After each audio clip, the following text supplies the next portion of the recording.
para empezar, tengo una proposición para usted. ¿Le gustaría ser inmensamente rico? ¿Le gustaría tener más dinero de lo que usted posiblemente podría gastar en toda su vida sin privarse absolutamente de nada? Alguno me dirá, ¿qué pregunta, pastor? Por supuesto que me gustaría ser inmensamente rico. Muy bien, ahora, ¿le gustaría añadir a su riqueza la suficiente sabiduría como para saber cómo utilizar sus riquezas? ¿Le gustaría tener visión y liderazgo para, sin que importe las crisis que se presenten, usted sepa exactamente qué, cómo y cuándo hacer lo que tiene que hacer? Ahora, junto con esa riqueza y sabiduría, ¿no le gustaría tener la paz y la serenidad que provienen de una correcta relación con Dios? ¿Cómo le gustaría tener todas estas cosas? Y usted me responde, pastor, eso es imposible. Nadie puede tener esa clase de riqueza, de sabiduría y de adoración. Pues mire, yo le voy a mostrar el camino y juzgue usted si lo que voy a decir no es más que una falsa propaganda. ¿De acuerdo? Bien, hablemos de la riqueza. Busque Mateo 5:5. Bienaventurados los mansos, porque ellos recibirán la tierra por heredad. Eso, mi amigo, es riqueza indescriptible. ¿Y qué de la sabiduría, de la guía que uno necesita? Veamos el Salmo 25:9. Encaminará a los humildes por el juicio y enseñará a los mansos su carrera. ¿Y qué de la paz y de la serenidad que queremos tener? Veamos Mateo 11, los versos del 28 al 30. Venid a mí todos los que estáis trabajados y cargados, y yo os haré descansar. Llevad mi yugo sobre vosotros y aprended de mí, que soy manso y humilde de corazón, y hallaréis descanso para vuestras almas, porque mi yugo es fácil y ligera mi carga. ¿Cómo trabaja eso en nuestras vidas? Bien, veamos. Primero, el significado de mansedumbre. Muchos piensan que mansedumbre es cobardía, que si uno es manso, tiene un carácter tímido y ambivalente. Permítame decir de una vez por todas, mansedumbre no es cobardía. Jesús dijo, yo soy manso y humilde de corazón. ¿Fue Cristo un cobarde? ¿Llamaría usted cobarde a quien con látigo en mano echó fuera del templo los mercaderes? ¿A quien pasó 40 días en el desierto, en ayuno y oración, rodeado de bestias salvajes? ¿Se atrevería usted a decir que fue un cobarde? Jesús, aún sabiendo que en Jerusalén sería apresado, acusado y crucificado, sin embargo fue con determinación y firmeza hasta esta ciudad. ¿Le parece a usted que eso fue un acto de cobardía? ¿Qué clase de cobarde fue Jesús que sufrió en agonía y murió con su cuerpo clavado en una cruz? Jesús, el más hombre de todos los hombres que ha existido, dijo, yo soy manso y humilde de corazón. Mansedumbre ni siquiera es debilidad, aunque muchas veces así lo pensemos, cuando lo opuesto es la verdad. Para ser manso hay que tener tremenda fortaleza espiritual y emocional. La Biblia dice que aparte del Señor Jesús, Moisés fue un hombre manso. Piénselo. Moisés fue un comandante en jefe que guió al pueblo de Israel desde Egipto hacia la tierra prometida. Fue un hombre de valor. Pero ser un hombre de valor no excluye la mansedumbre. Alguna vez en alguna parte leí la siguiente frase: si usted cree que mansedumbre es debilidad, trate de ser manso por una semana.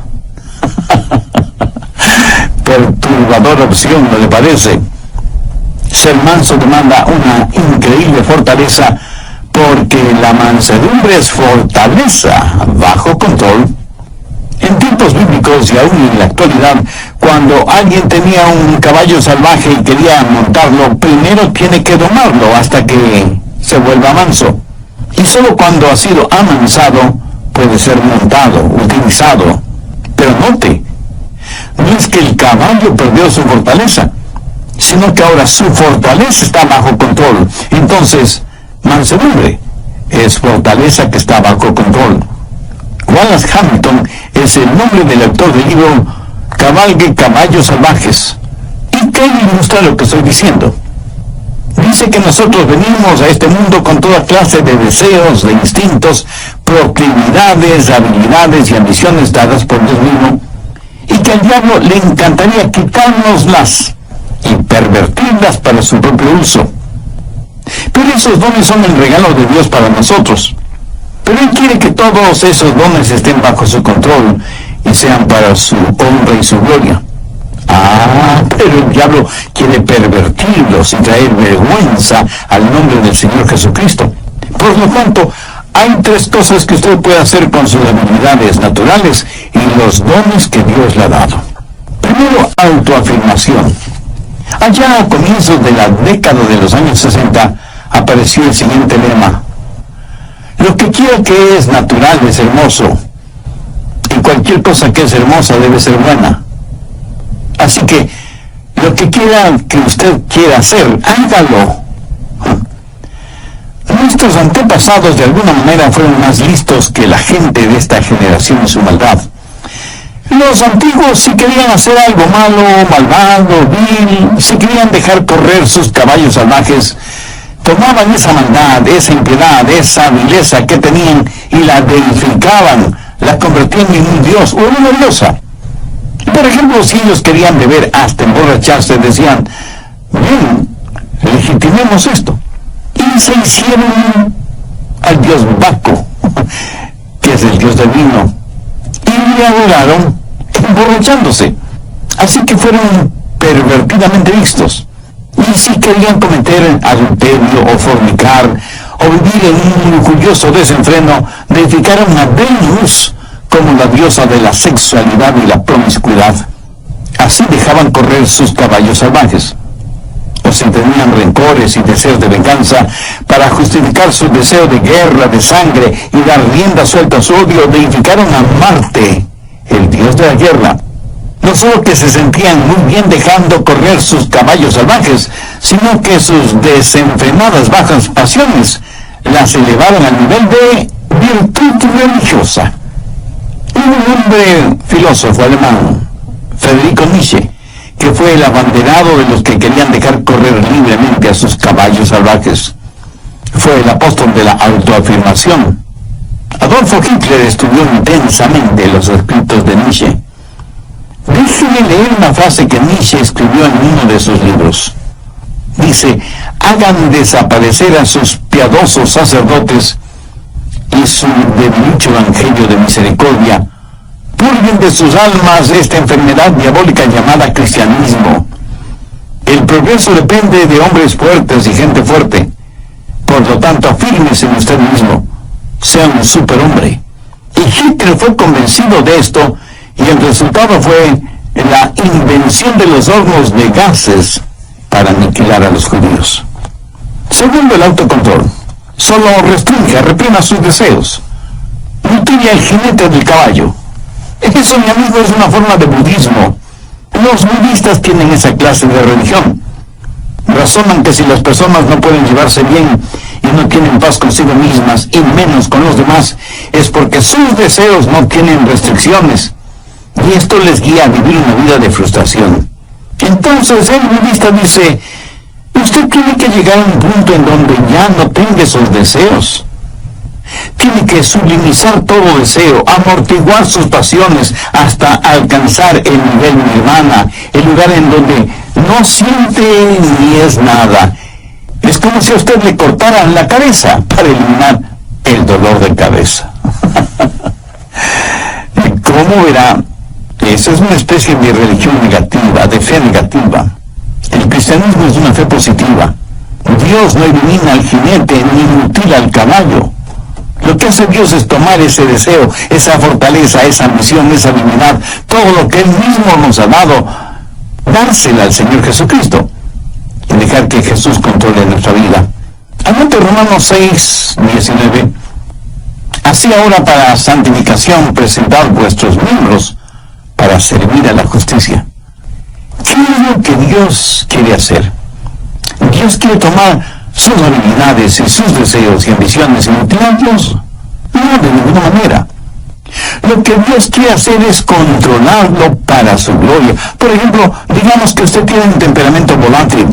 Dios dice que no debe perder su temperamento y que más bien debe aprender cómo usarlo. Mire lo que dice Efesios 4:26. Airaos, pero no pequéis. El mismo Señor Jesús, cuando vio que los mercaderes habían hecho del templo un lugar para sus negocios, no muy honestos que digamos, se airó, se enojó, fue movido a ira. O sea, él no perdió su temperamento, su control, sino que lo utilizó en una causa justa. Mi amigo, si usted me dice que no tiene temperamento, entonces algo no está bien con usted. Jesús quiere controlar su temperamento para su gloria. Debe haber ciertas cosas que deben disgustarle, enojarle, hacerle perder su temperamento. Por ejemplo, la industria pornográfica, el tráfico de drogas, la explotación sexual de mujeres y de niños y toda la depravación actual que está convirtiendo al mundo en un desierto espiritual, moral y ético. Un desierto lleno de fieras feroces. ¿Y qué de nuestra lengua? Jesús quiere que con nuestra lengua le alabemos y le glorifiquemos.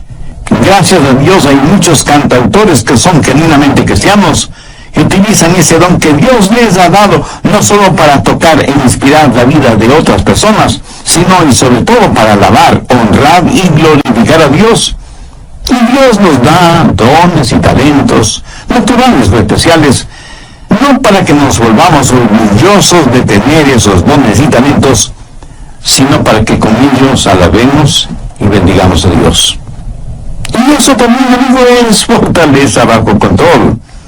Generalmente usamos nuestra lengua para criticar negativamente, para insultar, para dejar al prójimo, para quejarnos, para expresar nuestra ira, para vocalizar nuestro enojo.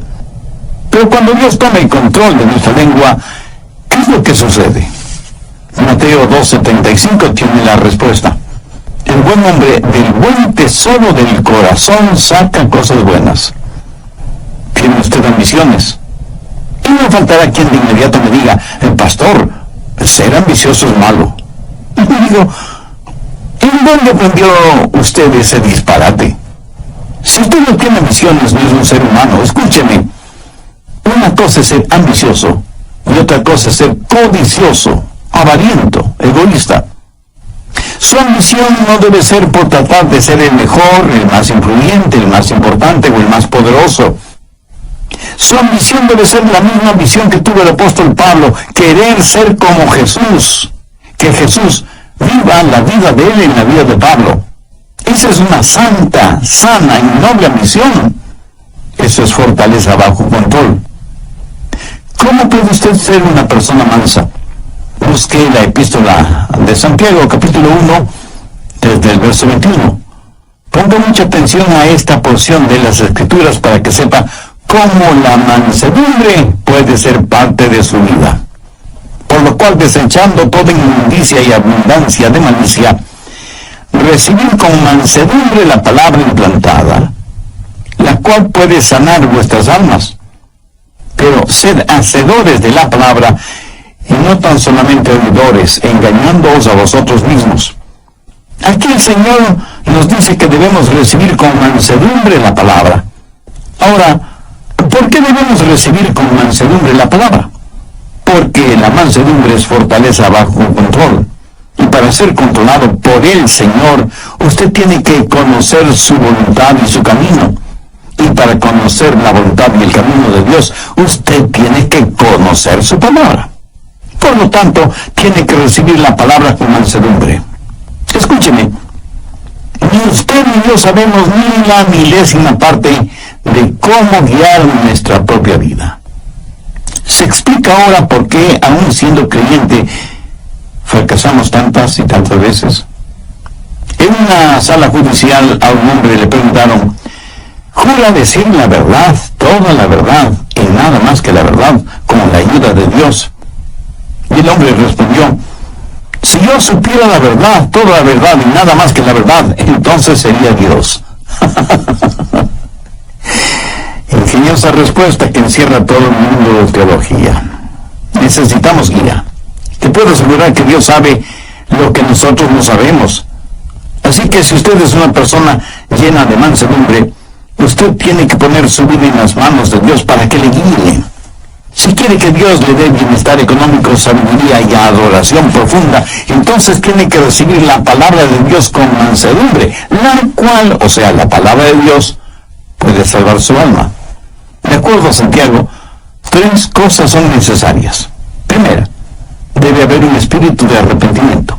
Santiago 1:21, por lo cual desechando toda inmundicia y abundancia de malicia. Ahora, ¿qué significa esto? En el griego la palabra inmundicia significa tener el oído tapado con cera. Por lo tanto, hay que eliminar el exceso de cera en el oído. Y la aplicación espiritual es fácilmente comprensible. Pero, ¿cuál es la cera espiritual que tapa nuestros oídos? La abundancia de superficialidad. Verá, muchos de nosotros ya hemos sido salvados, pero todavía ha quedado un residuo pecaminoso en nuestras vidas. Y lo que Santiago está diciendo es, limpien sus oídos espirituales de la cera que los está tapando. Uno no puede domar un caballo salvaje, pero Dios no hace con usted lo que el hombre hace con su caballo. Usted mismo tiene que llegar al punto cuando diga, dejo mi maldad, abandono mis inmundicias espirituales. Si usted quiere que Dios le hable, tiene que entender su palabra. Si usted quiere que la Biblia inflame su corazón y su mente, tiene que eliminar la cera espiritual que está tapando sus oídos. Y la única forma de hacer eso es por medio del arrepentimiento de sus pecados. Debe tener un espíritu de arrepentimiento. ¿Sabe qué clase de persona es la que menos entiende esto de la mansedumbre? Pues la persona que está llena de orgullo. De hecho, esa clase de persona no puede recibir nada más porque su orgullo lo llena todo, tanto su vida material como su vida espiritual. Sin embargo, la Biblia dice que debemos recibir con mansedumbre la palabra implantada, la cual puede salvar nuestras almas. ¿Y qué de usted? ¿Está haciendo la provisión adecuada para la salvación de su alma? ¿Tiene usted una relación personal con Dios por medio del Señor Jesucristo? Por favor, abra su Biblia y busque la epístola de Santiago, capítulo 1, verso 21. Recibir con mansedumbre la palabra implantada. Esta palabra recibir es una palabra interesante. Denota algo que es dado a una persona y esa persona la recibe. Usted no podrá recibir y menos entender la palabra si es que no tiene un espíritu de arrepentimiento. Sí, usted puede saber cosas acerca de la palabra, hasta puede saber intelectualmente, académicamente la palabra, pero eso no le califica para entender la palabra de Dios.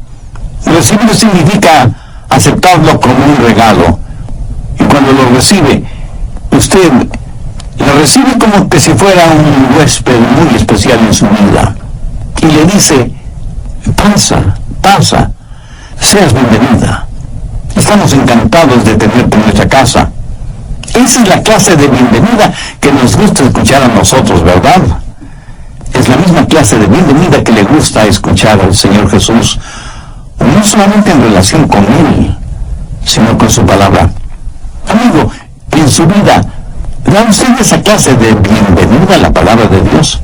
Abre de par en par las puertas de su corazón y dice, Señor, recibo tu verdad. Hay muchos que van a las iglesias a escuchar el mensaje de la palabra, otros oyen mensajes radiales como este que está escuchando ahora mismo, pero lo hacen tratando de entender la palabra de Dios, pasándola por el filtro de sus mentes, y no necesariamente porque le den la bienvenida a la palabra de Dios en sus vidas. Mi amigo nunca aprenderá la verdad de esa manera. Tiene que dejar su orgullo intelectual en el polvo. Humíllese. Tenga su corazón en paz con Dios y hágalo con mansedumbre, con un espíritu de arrepentimiento, dejando de lado toda inmundicia y abundancia de malicia, y con un espíritu receptivo, dé la bienvenida y reciba la palabra de Dios. Segundo, debe haber un espíritu receptivo. Santiago 1:22. Pero sed hacedores de la palabra y no tan solamente oidores, engañándoos a vosotros mismos. Una vez que usted tiene la palabra de Dios en su corazón, tiene que volverse un hacedor de la palabra. O sea, vivir de acuerdo a lo que cree. Fuera de esta verdad, todo lo demás no es más que verborrea religiosa. Si usted no es hacedor de la palabra, se engaña usted mismo. Si usted solo escucha las verdades de la palabra de Dios, pero nunca las pone en práctica, usted es culpable de autodecepción y por lo tanto puede perder su alma en vez de salvarla.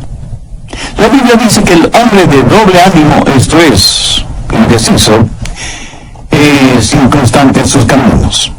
Jesús dijo: cualquiera que me oye estas palabras y no las hace, le compararé a un hombre necio.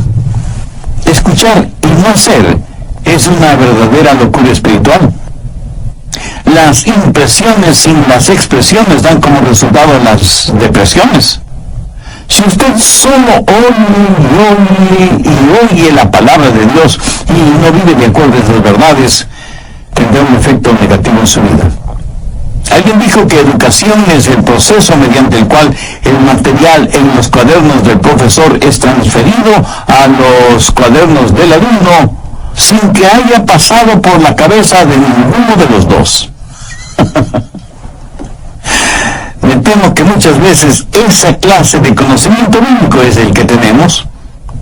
Pero las enseñanzas bíblicas no solo que deben estar en nuestra cabeza, sino que necesitan estar en nuestro corazón para que se manifiesten en nuestra vida. ¿Para qué sirve la mansedumbre? Veamos el final del verso 21 en Santiago 1, el cual puede salvar vuestras almas. Tercero, los motivos de la mansedumbre. El querer alcanzar bienestar económico, el desear ser guiado y tener visión y liderazgo en cada crisis de la vida, esa es una buena motivación.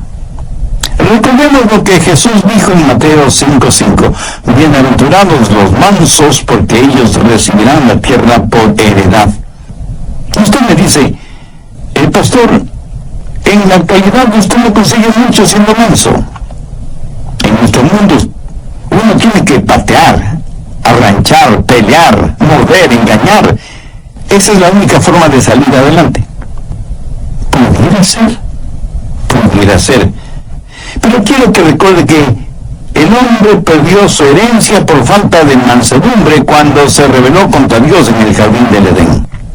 La gente hoy en día no es capaz de gozar con lo que piensan que tienen por su espíritu de rebelión. Pastor, ¿qué quiere decir que recibirán la tierra por heredad? Bien, veamos 1 Corintios 3:21. Todo es vuestro. Veamos ahora 2 Corintios 6:10. Como no teniendo nada más, poseyéndolo todo. Ahora, ¿qué significa todo esto? La tierra y todo lo creado son propiedad de Dios. Nosotros pertenecemos a Dios. Por lo tanto, todo lo que Dios tiene es nuestra herencia, porque somos hijos suyos, coherederos juntamente con Cristo. Y sin embargo, no es realmente nuestro. Nosotros solo somos administradores, mayordomos de las cosas de Dios. Y este es un arreglo admirable, porque cuando ya no venga y le diga: si no me sirves, voy a quitarte todo lo que te los hijos de Dios, los mansos heredarán la tierra. Eso lo tenemos ahora como herencia en nuestro corazón, pero un día será realidad. Tendremos bienestar, riqueza económica. Salmo 25:9: encaminará a los humildes por el juicio. Mucha gente se pregunta: ¿por qué Dios no nos habla hoy? Están viendo y entendiendo las cosas al revés. No es que Dios no nos hable. El problema es que nosotros no estamos escuchando. No tenemos una actitud de mansedumbre para oír la voz de Dios. Desea usted que Dios le guíe. Si usted se humilla con un espíritu de arrepentimiento, con un espíritu receptivo, Dios le guiará. Y usted no será como un barco en medio de una oscura y furiosa tormenta, sin brújula, sin timón, sin mástil y sin velas, empujado por las olas y los vientos de este mundo. Encaminará a los humildes por el juicio. Él le mostrará el camino donde usted podrá escuchar su voz, guiándole aún en medio de la peor tormenta de su vida. Y usted tendrá no solo bienestar y riqueza y sabiduría, sino que sabrá lo que es la verdadera adoración. Notemos desde el verso 28. Venid a mí todos los que estáis trabajados y cargados, y yo os haré descansar. Llevad mi yugo sobre vosotros y aprended de mí, que soy manso y humilde de corazón, y hallaréis descanso para vuestras almas, porque mi yugo es fácil y ligera mi carga. Veamos esta porción bíblica un poco más detenidamente. Jesús fue un carpintero y sabía cómo hacer yugos para los bueyes. Y no creo que Jesús jamás haya hecho un yugo que no quedó perfecto en los bueyes. Ahora, cuando un buey lleva un yugo, es porque es un buey manso. Ese buey sigue teniendo tremenda fuerza. Por eso usaban los bueyes para arar los campos. Y muchos agricultores que todavía aran a la antigua dicen que el buey más dócil tiene más fuerza que un caballo en esas labores agrícolas. El yugo en el pescuezo de los bueyes es para que ambos bueyes puedan alar el arado. Y cuando Jesús dijo, llevad mi yugo sobre vosotros, es como si estuviera diciendo, estamos en esto juntos, apóyate en mí, déjame guiarte, quiero hacer un descanso para tu alma. Esa es la clase de mansedumbre que Jesucristo quiere darle a usted, no mañana ni pasado mañana, sino hoy mismo. Quienes están escuchando este programa, y si aún no son salvos, ¿no quisieran conocer a este maravilloso Salvador, Jesucristo? ¿No quisieran que sus pecados les fueran perdonados? ¿No quisieran hacer la paz con Dios para poder experimentar la paz de Dios? Dios le ama mucho más de lo que yo podía explicarle con palabras. ¿No quisiera tener la riqueza de su sabiduría, de su guía, de su cuidado, de su protección? Entonces le invito a entregar su corazón a Él. Venga Jesús. Hubo un gran evangelista llamado Henry Morehouse. Su trabajo no fue entre grandes multitudes, sino en pequeñas iglesias. Como tema base de sus mensajes, él usaba Juan 3:16, porque de tal manera amó Dios al mundo, que ha dado a su Hijo unigénito para que todo aquel que en Él cree no se pierda, mas tenga vida eterna. Una vez Morehouse estuvo en un pequeño pueblito minero, y en ese lugar había un hombre que odiaba a Dios, a Jesús, la Biblia, las iglesias, los predicadores, los evangelistas, los misioneros. En fin, odiaba cualquier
persona o cosa que estuviera relacionada en la más mínima forma con Dios. Este hombre se llamaba Mike Miller. Y este hombre le mandó un mensaje a Morehouse diciéndole que si predicaba esa noche, él iría a la iglesia, revólver en mano, para sacarle a balazos del pueblo. Los creyentes, asustados, se acercaron donde Morehouse y le dijeron que sería conveniente suspender la reunión de esa noche. Morehouse les dijo, no, he orado sobre este asunto y estoy convencido que Dios quiere que predique esta noche, y yo confío totalmente en Dios.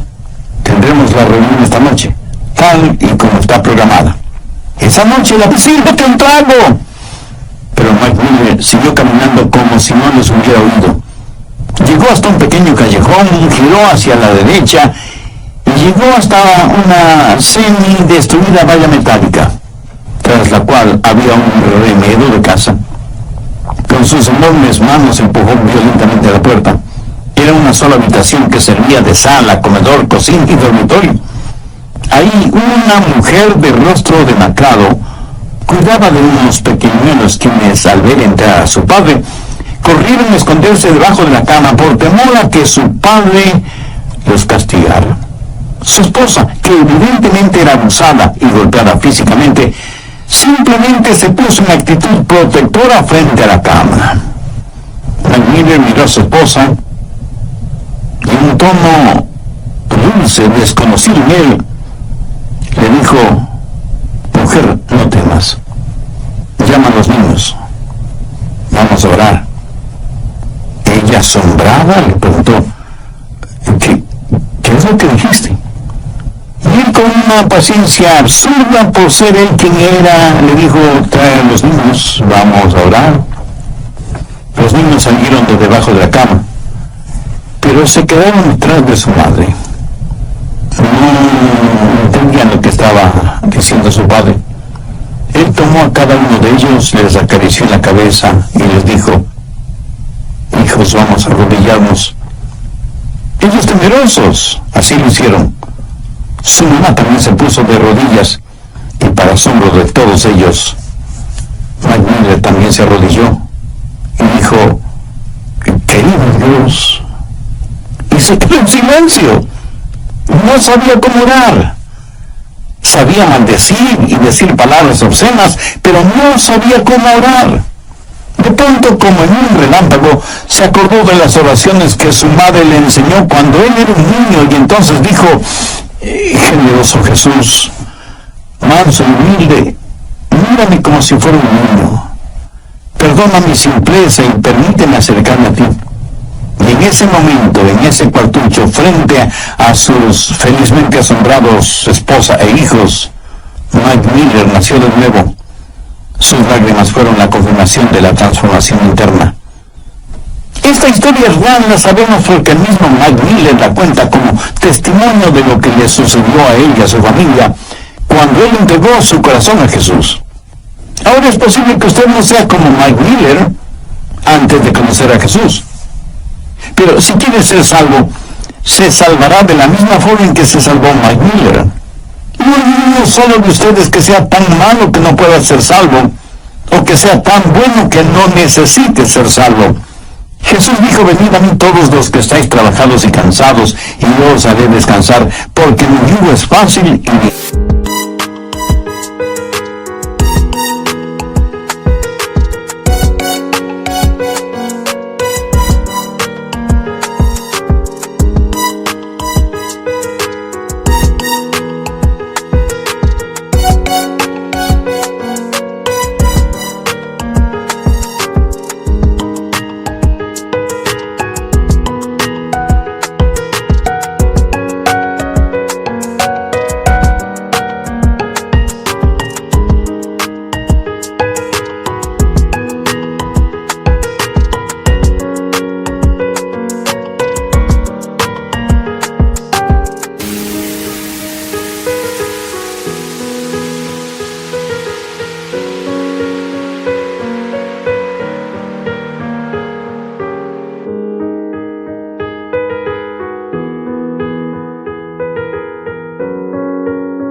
carga.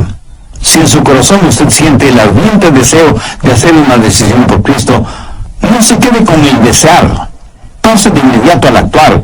Humíllese delante de Dios, arrepiéntase de sus pecados, pídale a Dios su gracia y misericordia. Reconozca el sacrificio que Jesús hizo en la cruz del Calvario al morir por usted para pagar el precio de la deuda de sus pecados. E invítele a que venga a morar en su corazón como su Salvador y Señor. Y pídale que le ayude a ser la clase de persona que Él quiere que usted sea. Permita que Dios le use como un instrumento útil y de bendición en la vida de los demás. Y denle gracias a Dios por